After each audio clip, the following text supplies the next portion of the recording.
This is the Wealthy Retailer Podcast with your host, Dan Holman.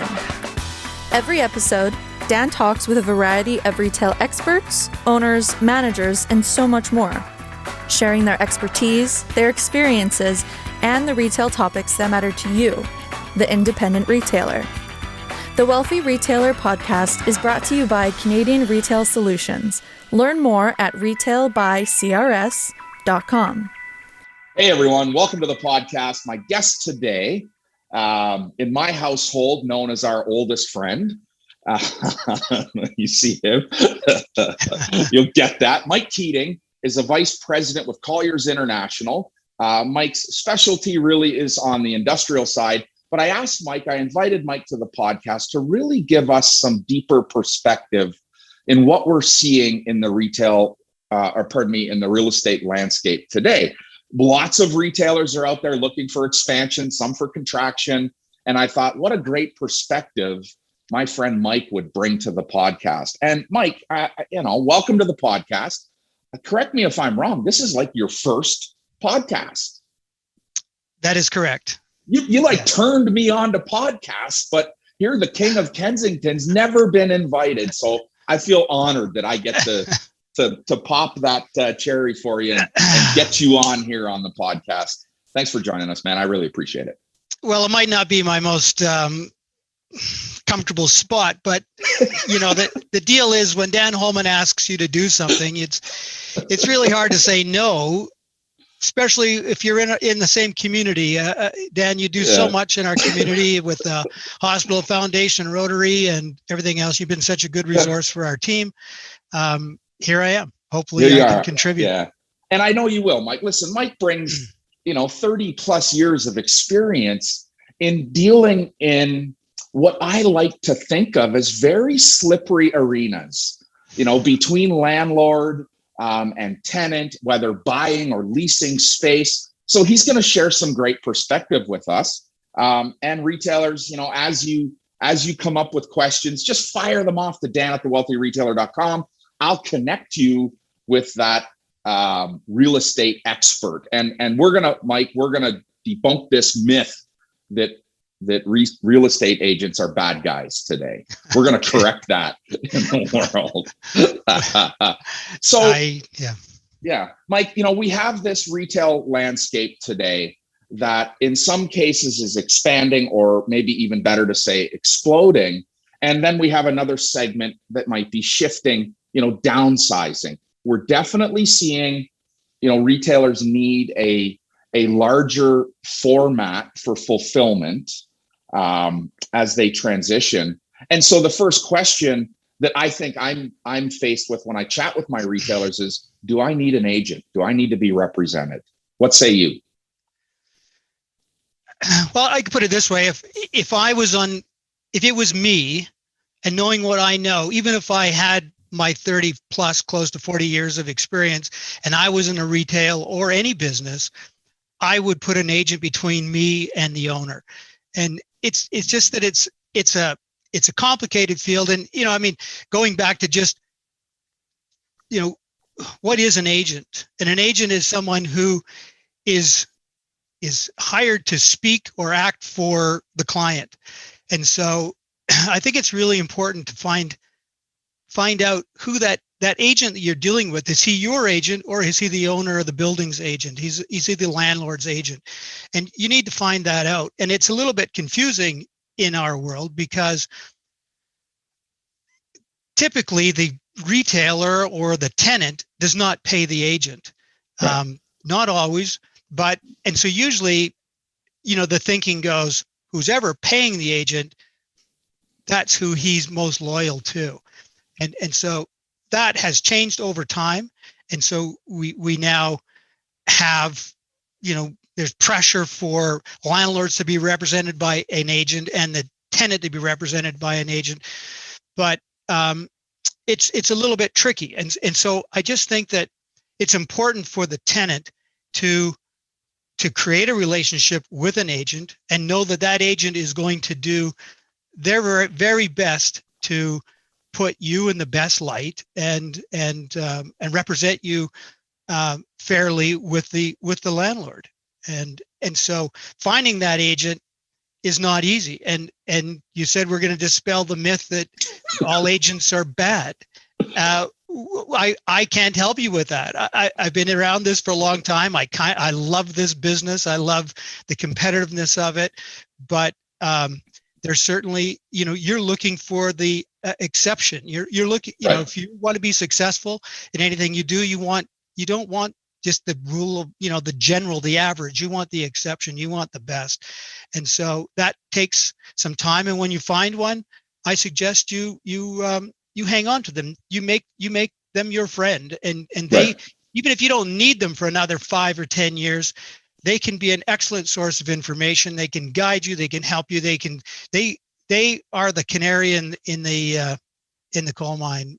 For, they see things coming down the road, will help you respond, and they're going to be friends with you because you're a business person that has potential to give back to them as well. And Right. so it's a two-way street.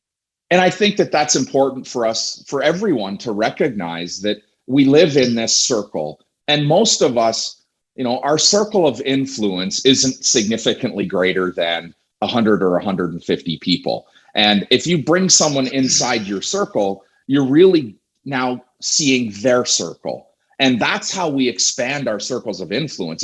It's becoming friendly with someone that's a professional. I would have always said, there are rare circumstances that I would say to one of my clients or a retailer, now you don't need to worry about an agent, you can do this yourself. But it is so rare. I feel like you need to have that expert. It's like me getting on Wikipedia or WebMD and diagnosing, this mole on my neck. That's not what I do, And to your point, Mike, I think that, first off, I'm going to say this for our listeners. I believe so much in Mike, and not just because we've become really close friends. I make light of him being my oldest friend, but he's truly one of my best friends. It is because of his commitment. And I do deals or have done deals with Mike in the real estate world and leaned heavily on his guidance, not because I thought Mike was going to make money or save me money, but because I knew that he would make sure that my interests were looked after. And I think that we make mistakes sometimes of picking up the phone and calling our landlord, and crying the blues or saying, hey, is that space next door going to be available? And it maybe sets us in the wrong place on the playing court. Does that make sense? It does. And I think a common mistake that tenants make is that there's layers. There's layers of ownership, and a smart, sharp broker agent is going to, a lot of times a tenant will think that the property manager is the landlord. Right. And the property manager, we need them. They're important people. They're the people that you converse with monthly, or when you have problems, you're talking with them. But something that, a quote, I can't remember exactly who said it, but that I just always liked when it comes to negotiation is that you should never allow a person to say no to you if they also don't have the power to say yes. And property managers do not have the power to say yes. Right. They have to go to another layer. And when I started in this business, at least half, maybe more than half of my clients in this term being the owners of the properties, were individuals. And over time, that has changed. And so it's kind of rare to have an individual as your a local regional owner of your property. More often than not, it's an institution. So you have the agent, you have the property manager, you might have two agents, then you have the property manager, then you have an asset manager, and then you have the actual owner of the property who actually can make life easier or more difficult for you. Right. And so a good agent is going to help you navigate through that and get you to the person that can say yes. Right. And if I can just keep going on that, for some reason, agents forever have always had a a reluctance to put the tenant and the landlord in the same room across from a table from each other. And the if there's another agent involved, it's even more so. And nobody likes to give up that control. We want to keep that, that's always been the case. If you have an agent, and that's usually, in my thinking, that's usually a sign of insecurity with the agent. He's insecure of the relationships that he has with the other agent or with the owner of the property, and he just is trying to protect himself a bit, or herself. Right. So I've always enjoyed good relationships. I've worked at them, and I just think if I was a tenant, there is no way I'm going to go into a lease for 5 or 10 years or longer and not have seen the whites of the eyes of that landlord. I want to sit. That's an interview going both ways, though. It's a double-edged sword. Right. He might find some things, or she might find some things that he doesn't like about you as a tenant either. That but generally, the tenant is going to be able to sell the story of who we are and why the landlord should be interested in us as being their tenant. He's going to be able to tell that story a lot better than me or another agent. So. How important is telling my story? Okay, so let's just use a real live example. So last year we go from owning a building to leasing a space and building out a space. And one of the things that you did was said, hey, Dan, let's sit down with the owner. Let's sit down with Dale. Let's have a beer and let's talk. And even when it came to negotiating the lease, it wasn't going back and forth between lawyers. It was, let's just get on a call here. And unfortunately, through COVID, it wasn't the let's get in person. We jumped on a Zoom call or a Teams meeting, and we worked through that. So as I'm going forward, how important is it for me to be able to sell my why to the landlord? I think it is really important. You need landlords typically enter every negotiation with a tenant thinking the worst. They think that this tenant is never going to make it, and unfortunately, retail has an even higher mortality rate than lots of other sectors of the market. So they're going into it sort of from a negative point of view. They're going to play hard to get. It's nobody likes these failures. It costs money and it costs time. So if I probably can't convince the owner. I can do a pretty good job maybe of convincing that owner, especially if I've had a relationship with this tenant. This is not my first deal with this tenant. I can really tell the story. Whereas if it's a brand new relationship and I really don't know a lot about the tenant, it's just another potential problem about to happen. Right. And so even like I just had a deal just the other day with a landlord who I know is the very best landlord for tenants. I just love putting tenants with this guy because over the 30 years I've been working with him, he has proven time and time again that he is going to be loyal. He is caring. He's going to look after his tenants. And actually, as a broker, I'm saying, would you cut these guys loose? They haven't paid rent for 5 months, but I want to release this space. But he won't let them go, because he's invested in them and he cares about them and he gets to know them. But when I take a tenant to him day one, and you may even figured out who I'm talking to, he plays hard to get. He plays like he doesn't care. There's no emotion in the deal, and that's the way it's going to be. And so that's part of the relationship with the tenant as well. I mean, with your agent as well, is that the tenant, is never going to see the other side of that person if there isn't someone like me that can say, my experience tells me you'll be well served to be in this fellow's building. Right. So, it's, I don't know if that answers the question, but I think it is. I think it's very important. Yeah. And I guess I would say, we as tenants or as prospective tenants are sometimes a bit guarded about what we're doing, our intention, our financial, positioning, whether stability or instability. We're always a bit guarded. And I think if I'm listening to you, you're saying you don't need to be. You've got to put all your cards on the table. You're selling as much about who and why you are as you are your idea going forward. And if that landlord believes in you, he stands up for you. He's not looking to throw you under the bus. I mean, in this example, somebody's not paying rent. You want to release the space. That's your job. That's how you put food on the table. But the landlord is saying, hold on, stand down. Yeah.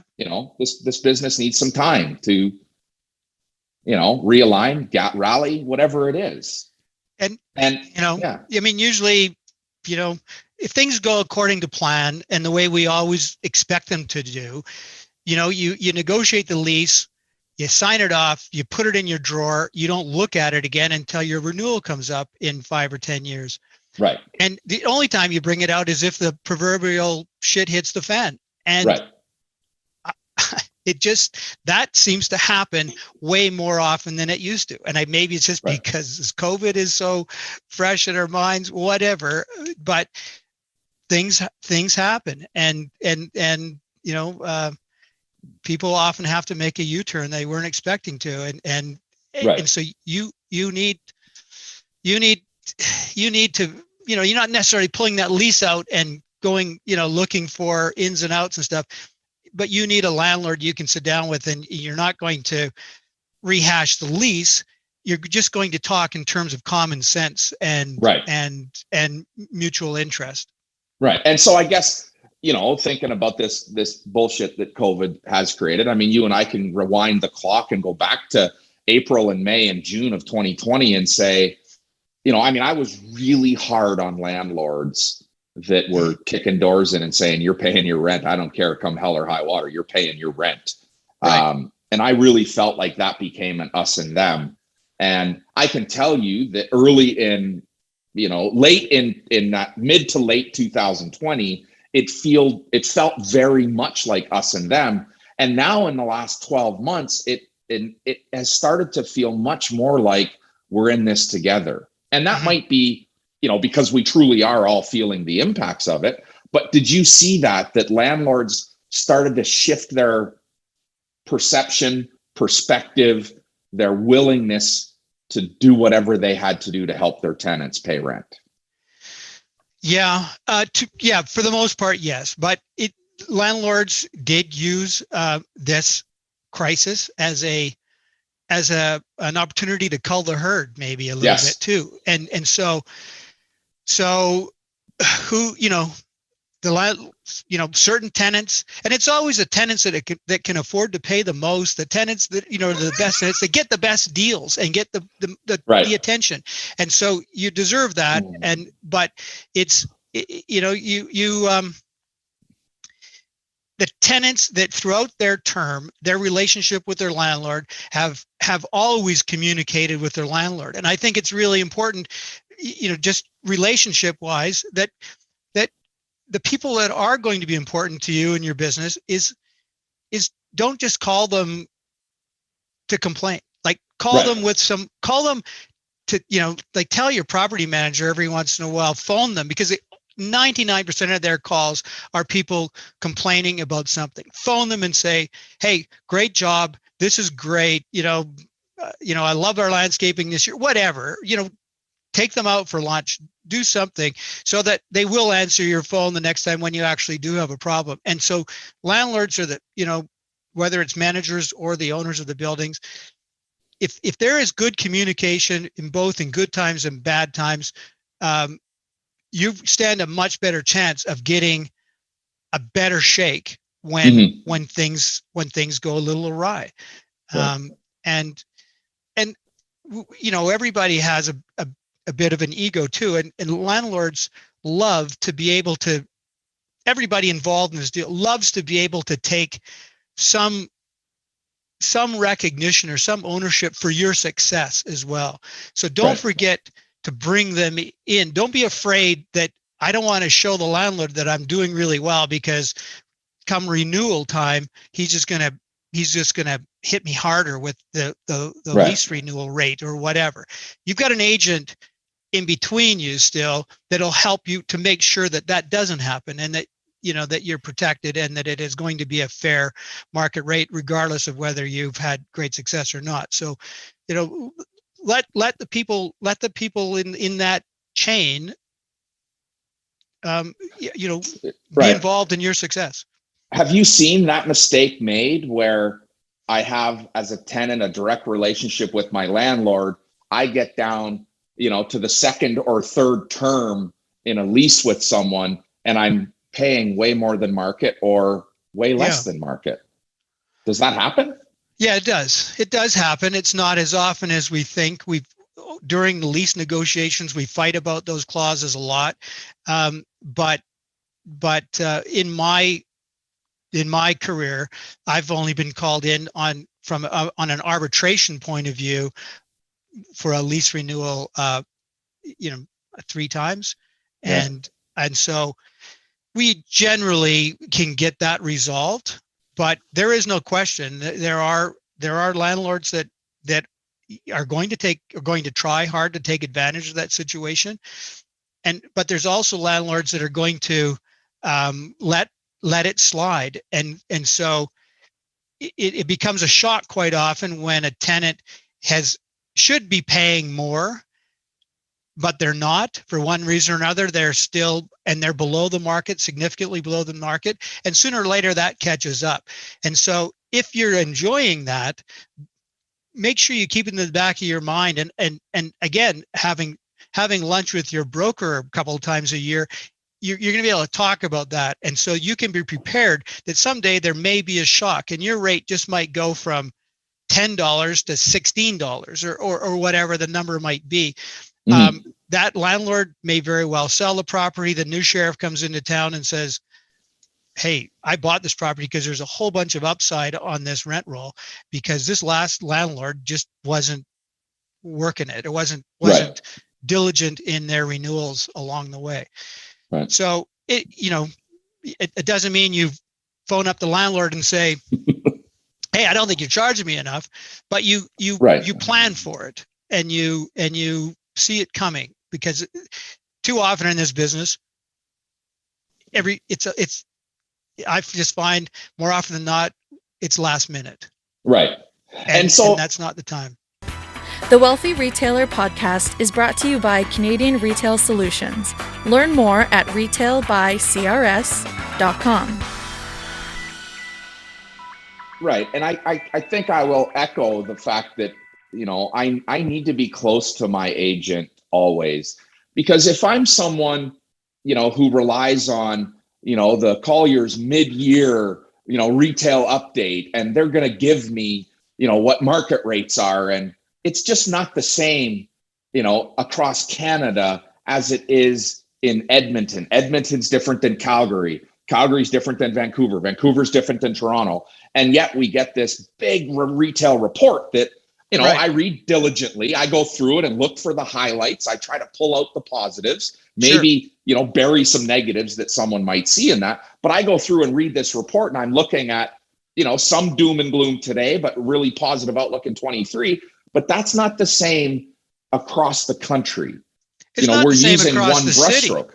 Across the city, you might be, It's hugely, look at the downtown core today compared to the suburbs, or, the southeast and to the northwest. So, it's... and so what we think might be market rate, if I get on my best friend Google and say, what's the market rate for this many square feet in this, I'm not getting an accurate number. I'm getting a very brushstroke. And so I have to come to you and say, look, this is what we're looking at. This is what we're thinking. Tell me, am I in the right, postal code here? Right. Am I talking about the right numbers? Right. I think that's another area that is overlooked. What is the real rate? What is the rate? And people get hung up on the rate, but there's so much more to it. And people like to talk. And so, your friend down the street just negotiated their lease, and they're telling you at the golf course that, yeah, I stuck it to that landlord, I got it for this and this and this. And so now you go to your landlord and say, hey, and there's so much more to it. There's operating costs, there's the condition of the building, there's who's paying for what repairs, where the mechanical is at, just the landlord's general attitude about things. And so those are things that don't get included in those reports. Right. And so, but as a tenant, you're writing one check a month. Yes. And sometimes, you don't break it down. This is my net rent. This is my gross rent. Right. Utilities are becoming more and more of an issue now. So I just think, that's something that is overlooked a fair amount, and it's important to dig down into that. And personally, I think I can sell the idea that the right landlord, or a good landlord, that might be worth 50 cents a square foot. It might be worth more than that. Right. And I've seen buildings where operating costs are low, but I would steer my tenant to a building that has a much higher operating cost, but you actually get your money's worth, and the snow is removed and the maintenance is looked after. And but you don't know that if you're just going fresh into a building or just looking at it and off the brochure or that report. And so I'm hearing you to say, pay a lot less attention to the square foot rate, even though, retail leasing is forever and a day been built off of that. You're saying, hang on a second, let's just back it up and look at the check that you're writing. You're probably writing, as you said, 12 or 13 checks a year. You're writing your monthly rent check, and once a year you're going to write an over or under. Maybe you're getting a credit. Maybe you're going to pay a little more on some, crazy operating costs that, we got 8 feet of snow instead of 4 feet of snow, whatever it is. Sure. But you're advocating to look at, hey, what's the expense going to be, not what's the square foot rate. Yeah, within reason. You have to be in that area code before you even start the conversation. Yes. Because, okay, good segue. Let's talk about area codes. So, and I'm going to ask you to put a bit of a retail hat on, although it fits across multiple verticals. Location. I'm someone that is this great advocate that location is less important today than it has ever been. We have not just a bit of a shift to e-com. I'm a bit of a naysayer still on the e-commerce world. In most apparel-based retail, we still need to have, that tactile environment. But I think I can bring people to a space that perhaps costs me a little less money in occupancy, and I pay a little more in advertising to get them there. Are you seeing a shift with your tenants, with your clients, both landlord and tenant, that location is becoming less significant? It is. I am seeing that, and for a couple of different reasons. One of the reasons that I think this is going to stick for a while, because I've come across this a few, in this last year, more than I ever have before. But smaller tenants are starting to realize that it's not just in time inventory anymore. It's just in case inventory. And so they need more space. You need more space. And so, but it doesn't make sense to be paying retail rates for warehouse space. Right. But you need them both. So now you need a hybrid. And it's much more efficient to have everything under one roof, for sure. And so with the advent of the media today, social media, so many businesses are both now. Right. They are. I'm not telling you anything you don't know, but so many. I don't know. I don't know the percentages you might, but I walk into businesses and I'm hearing that it's like 50-50. Online, and so you need a building that leads a little bit more towards light industrial. If you can get the frontage space, so you'll pay a little bit of a premium. It'll certainly be Right. less per square footage than what your typical retail is going to be. But especially bigger ticket items, Right. it's going there, and industrial landlords have picked up on this, and they are marketing that. So they're realizing that properties that happen to have a little bit of exposure, they are looking for tenants that are hybrid tenants, not just industrial, and they'll push their other industrial tenants another block off. Right. And so you're definitely seeing landlords, I'm going to say this, they're going to take a little more risk now to bring some retail in, because they know that retail is becoming a bit of a hybrid from what it has been in the past. And certainly, Mike, we're not going to, I believe the internet's here to stay. I think we can agree it's not going anywhere. Right. I think e-commerce is only going to continue its expansion, but it can't happen without brick and mortar. Brick and mortar retail, it is still the place that we capture market share. Right. Right. It is becoming a marketing medium. It is about delivering an experience. And if I'm going to invest, in delivering some experiential retail, I've got to spend some dollars in my tenant improvements. Right. And so being in a little less expensive shell makes pretty good sense to me if I'm going to beef up, my interior. And you feel like landlords are certainly more open, and light industrial landlords are more open to seeing a retail supported tenant. Correct. Yeah, good. They are. That's good to hear. All right. Go ahead. Well, I just could say, you still, even if the lease rate goes down, the rate again, but now you're not going to get, if you're a 1,500 square foot retail tenant and you want a little bit of extra space for warehousing space, you're a 2,500 square foot, 3,000 square foot tenant maybe. So, those types of buildings aren't as common. So that's where the challenge is that you've got to go big. And so, like I would say, the newer buildings that are going up today, nobody is, they're building some condos for sale, but generally they're building buildings that very minimum 5,000, but generally it's 10,000 square feet and up. Right. So that's a challenge to get out and find that space that we're talking about.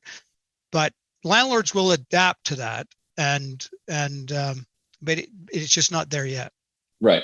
Okay. So let's just talk for a second about that work that happens inside your space as a tenant, whether we think about it as, landlord's work or tenant improvements. In retail, we spend money in our interior space constantly.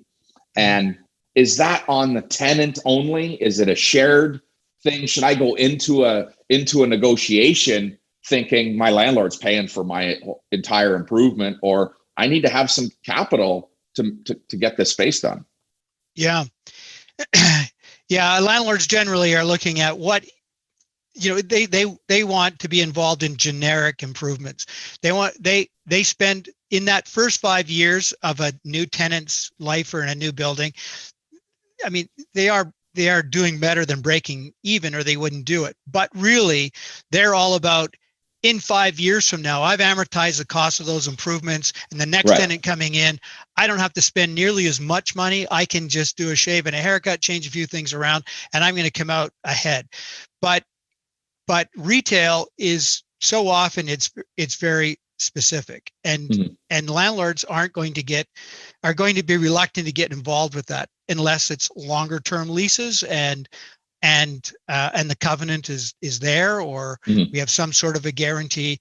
But so that's a challenge, and maybe that's going to change too, if that, because that decision not to be involved in those improvements was made by the fact, okay, I'll let this retailer into this industrial building today, but I doubt if there'll be another retailer to follow if they fail or they move on. And so, Right. but now they may start thinking, okay, maybe this is the way it's going to be. It's a good chance if this retailer outgrows a space, moves on, there'll be another retailer to move in, and some of those special improvements will be relevant. Right. And so in your experience, do you see more failure or more I've outgrown the space, which for the landlord is effectively the same thing? If I've invested money in building out a space, whether you fail or you outgrow me, I'm still stuck with a building that you wanted, not I wanted. Right. And so which is it? Are we seeing more? I'm going to say today we're probably seeing as much I'm outgrowing as I am failing. Is that historically what you've seen? In retail, historically, no. But today, yes. Yeah.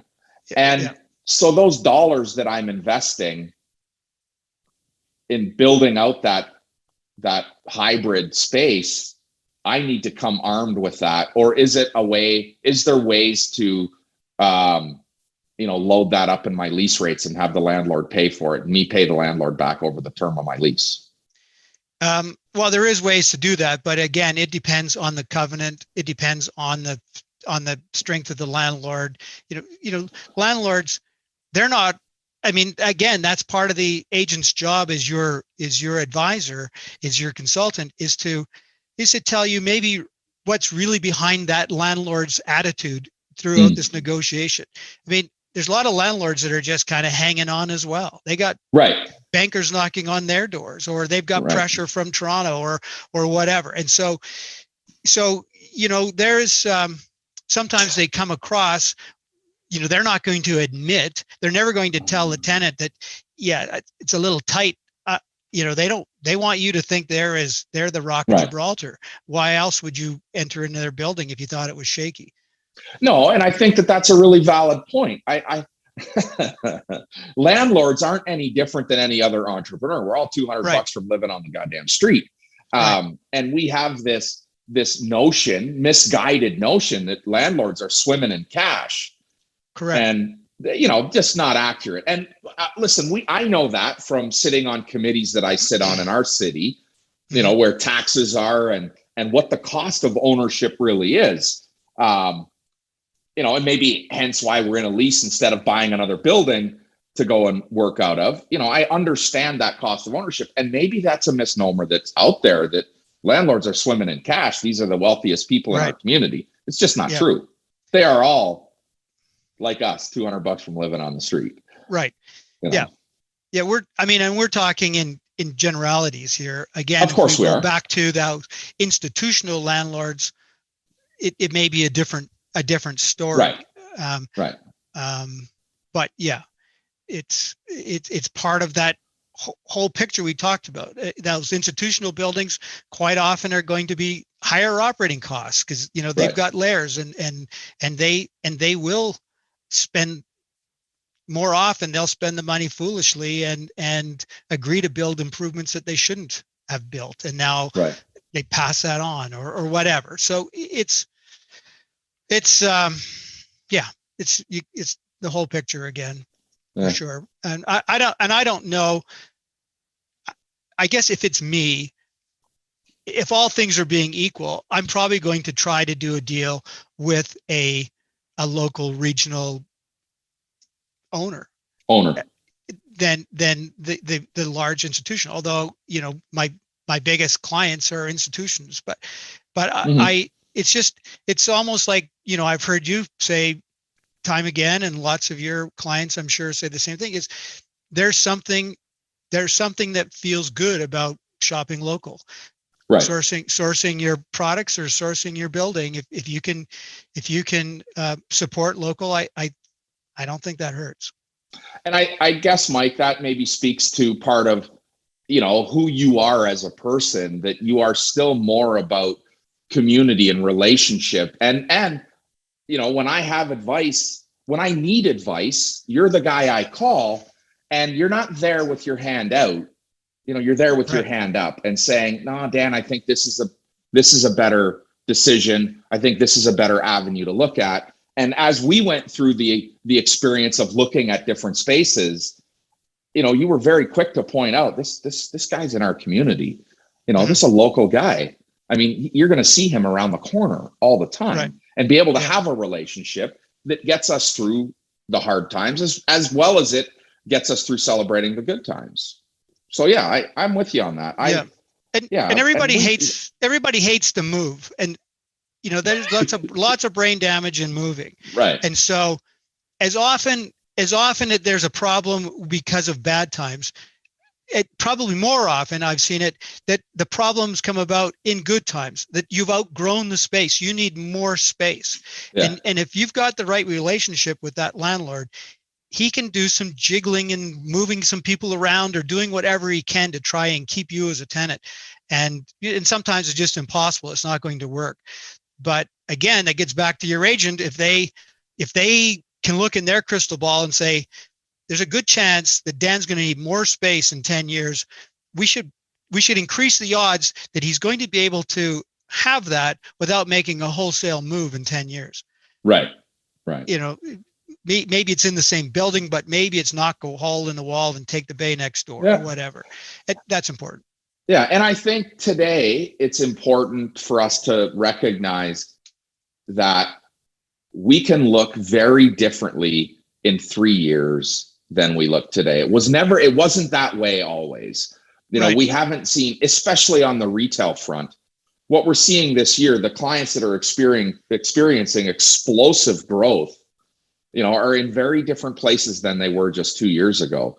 And they are still living in a risk-riddled world, and looking at space that I need today, isn't going to satisfy, another double in my revenue 2 years from now or 3 years from now. Right. So while I think growth in the past, we've been able to say, hey, in 5 or 10 years, he's going to need more space. I think now it's more common to say in 2 years, 3 years, 4 years, we're going to need to help them grow. And you have to have a good relationship with both. I mean, first and foremost, your agent, your partner in this. I do believe that you're an ally. You can be a bit of a sounding board. You can be the voice of reason. But you can also be the person that is out there in front of me with their shield saying, here, let me protect you from some of this. And I can see a little bit further out than you because I'm disconnected. Right. I have an objective view. Right. Which, for me dispels the myth of Mike Keating, he's a real estate agent. No, man, he's your friend. He's the guy that you maybe want to have in your corner when it comes time to look at your deal. So, listen, I know you're on the back nine and probably not looking for a whole slot of retailers calling you, but you have a team that you are on there. And so if we have retailers or other businesses that are listening and they have questions, what's the best way for them to ask those questions? How do they reach out to you? Yeah, reach out to me at mike.keating@colliers.com. And you'll make sure that they're in the right hands. I'll move them into the right spot if it's not something that works that I can do for them. I will I'll put them in touch with the right people. That's for sure, and I'll keep an eye on it.